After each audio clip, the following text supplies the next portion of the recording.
if you had an awakening? Yeah, certainly. I've had a few. I think it's not just one moment, right, where you have this sort of epiphany that gives you great clarity and revelation as to who you are and what you can do and what you can accomplish and what your purpose is. I think we all want to live a life full of meaning and purpose. And for me, I would say the biggest one would definitely be when I was 16. I was a student at Central Catholic. I was a sophomore, honor roll student, and I was ranked in the nation in track. So I had things going well for me, right? I was very involved. People knew me, and it was a Friday night, and I was going to get some food from my mom. She loves big and beefy.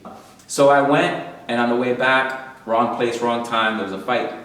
And I was driving back home, and so the cops came, and they were behind me as I was driving through. And so everybody scattered, and it just so happened that I was driving through that scene. I wasn't expecting that to happen. And they pulled us over, because I was with my friends, and they checked, and everything was fine in the car.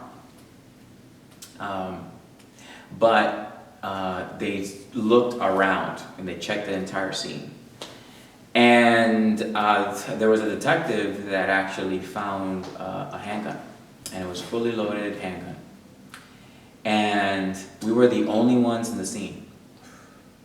And so I'm here, and so they let us go, and I turned the car back on. As soon as I turned the car back on, there's a police officer with a .45 Magnum pointing right at me and saying, turn the car off and get the F out of the car. And I'm in shock, right? Because I'm like, you just said that I can leave, that I can go. Like, what is happening? So for me, that was a very conflicting experience. I was angry, I was bitter, I was torn apart. Like, I was disappointed, I was discouraged, because here I am doing the right things, but in the wrong place at the wrong time.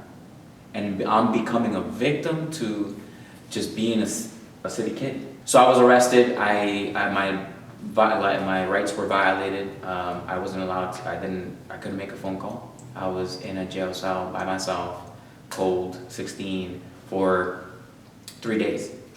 All right, I was fed only once. And so as I'm there, I'm like, what is going on? Why is this happening? And how many other kids are experiencing what I'm experiencing?